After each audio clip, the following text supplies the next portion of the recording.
Welcome back, and today we're going to be taking a look at the Bestech Glok. This right here is a collaboration with Keanu. He's also designed the Bestech Titan and the Bestech Man. Good boy.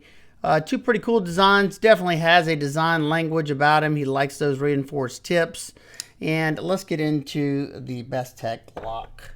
The Glok is a nice full-size EDC knife coming in at 8.07 inches long with a 3.53 inch blade of 14C 28N stainless steel. One of my favorite budget steels. It takes a screaming sharp edge and can usually hold the edge for a nice amount of time. It's usually pretty tough as well, and I've noticed Bestech usually does a pretty darn good job with it. They have several different variations, two of them with these black washed blades, and I went with the purple fragged G10. It's definitely a polarizing looking design. Got a nice top swedge up here with a reinforced tip. Almost a straight back design, but it drops down just a little bit right here at the tip, so it is a drop point. Not my favorite blade shape because you have a very high tip, meaning you're going to have a very swoopy belly. That belly is going to really shoot up there. It's going to be very hard to get that tip down on something. You're going to have to go vertical with it. So you're pretty much going to have to use that belly to drag through things, which is not a big deal. It's just not my go-to way of cutting things, and we'll talk about that during the cutting. You do have some nice functional fine cut jimping right here that sits perfectly where your thumb would land if you're choked all the way up like that. And it's nice and grippy. It's not uncomfortable in any way. You do have a sharpening choil. However, it just barely clears that plunge. You might have one or two sharpenings depending on if you keep that same angle or not before it starts to widen up back here. As you can see, it's pretty much on this side. It's right on that plunge grind. And yes, you can widen it yourself. You just got to be careful. You don't want to go into where that button lock goes into the blade right there. It has a high flat grind, comes down pretty darn thin. All this portion right here is around 13 thousandths, and then it thickens all the way up to 23 thousandths at that tip for doing, harder tasks. You could do the boring, but like I said, you're going to have to hold the knife vertical. It does have a thumb disc for deployment. We'll talk about that later. It does stay out of the cutting path. As you can see, it sits right behind that plunge line. So they kept it away. So if you're cutting into something that goes up the blade right here, it's not going to catch that. Now I think it's time we do some cutting.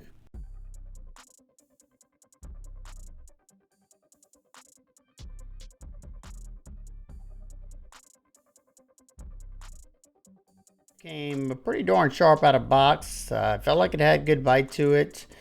I'm not super keen on the high tipped drop point blade. I did find myself just in the beginning sliding out of the longer cut that I try to do.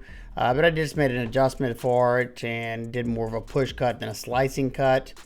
And yeah, so far so good. I can tell that it's pretty thin behind the edge. It feels nice and slicey. I'm testing the ergos now on this piece of pine. Starting out light. Feels okay. It did take me a little while to get used to that deep choil and the wider scale right there, but I was able to get a good bit of force in this hammer grip. Pretty controlled. And I could tell that edge was nice and crisp. It was wanting to bite into the wood immediately, and I could make fine curls when I wanted to. No major hot spots or anything. Just wasn't, the most comfortable because I don't have really big hands, and that's a pretty big forward choil on that knife, but not bad. Being that you got that high tip, you're not going to be able to get the point down onto anything to make drag cuts, so you're going to have to use that belly, which is not really that big of a deal. It's just a little bit nicer when you can, use that tip if you want to. It was blasting through all this material, no problem whatsoever. I was actually pretty shocked. And that is one decent thing about that deep belly. You can kind of push it into the material and then finish it off by pulling backwards.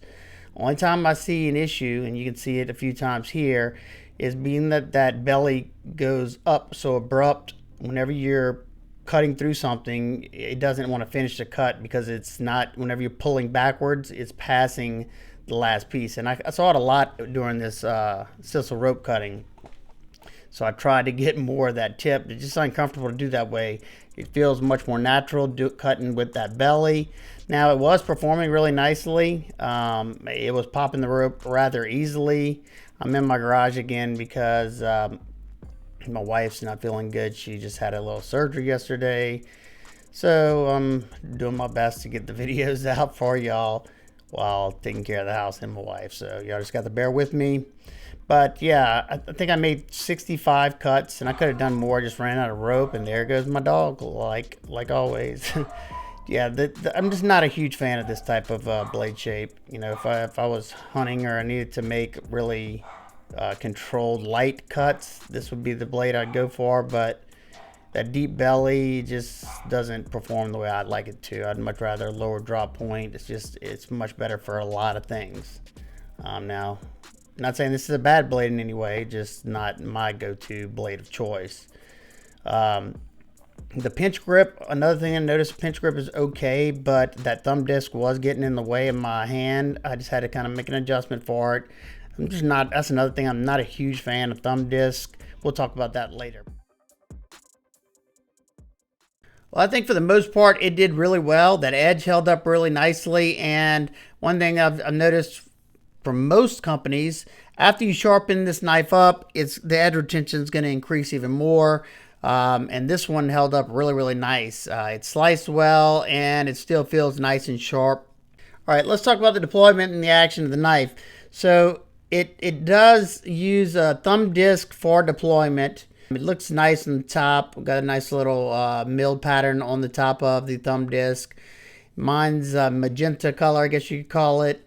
Now, I'm already not a fan of thumb discs. They're usually not comfortable for me to use. Now, I can do this one reliably. It does work pretty good. One thing I did notice, you can see there's texture right here on this side. So that'd mean I would need to put my thumb up there, which you can do, but I find myself where my fingers land grabbing this corner. And if you look at the corner right there, there's absolutely no jimping, and that is pretty slippery. So it's gonna take some adjusting and getting used to it. Once I got used to it, for the most part, I can do it. It's not the most comfortable for me. I don't. My fingers are already beat up enough, and I found that I use this portion, put my thumb down like that, and just roll it open. Or you can reverse flick it. Just stick your finger underneath there. It does reverse flick fairly well. The action is nice though once it comes out. Breaks that detent from the button lock, and it rockets out. It is riding on ceramic ball bearings. Once you release that button, it does come falling down. They probably use the thumb disc because it would have been hard to get a thumb stud right there, especially you would have had to have it taller than the G10, and then trying to get your thumb down on that would have been pretty difficult. So to keep it nice and streamlined like this in the closed position, that made the most sense. I definitely think it would have benefited by putting this texture all the way around. So somebody like myself that likes to catch it at the bottom corner to flip, just because that's where my hands land, it would have made it a lot easier for me. So if I had to rate this, I would give it, say, a 6 out of 10. Now onto the handle scales. You have flat G10 scales, peel ply with this frag pattern here, somewhat of like a full bolster up front. The Bestech branded pivot that does sit a little bit proud of the scales, no big deal. You do have a little channel for the lock. We'll talk about that in a little bit. You have a Torx T8 for the pivot. Unfortunately, for your body screws and clip screws, it's Torx T6. I would have much rather see it all T8. That way you don't have to switch drivers, and you don't have to worry about stripping out a T6 just because they're smaller heads.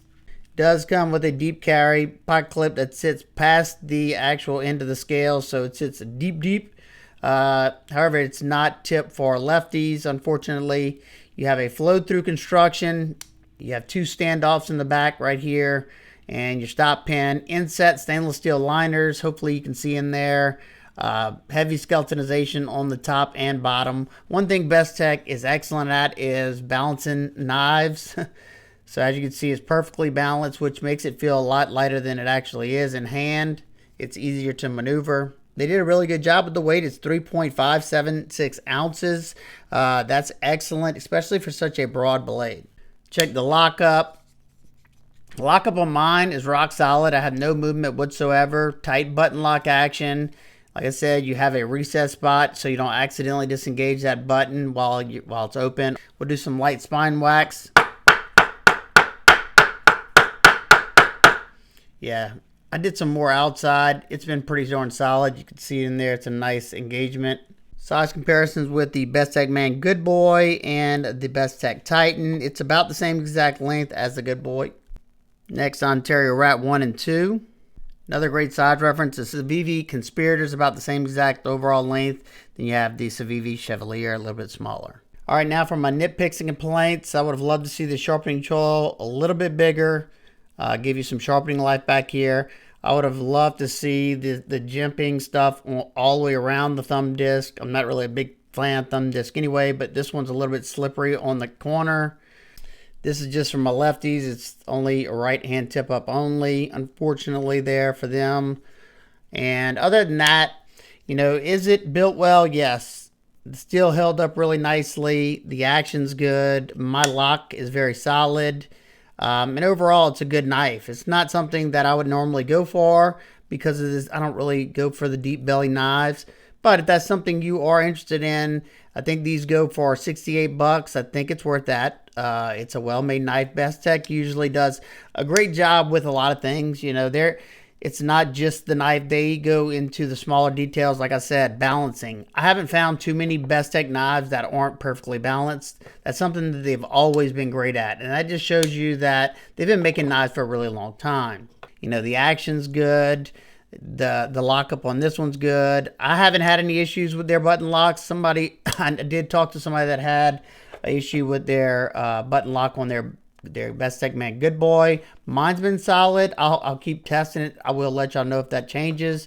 This one's very solid, and if that changes, I'll definitely let y'all know. So there you go. If you have any questions, comments, concerns, please leave them down below. I hope everybody's having an absolute amazing day. I will see y'all on the next one. Peace.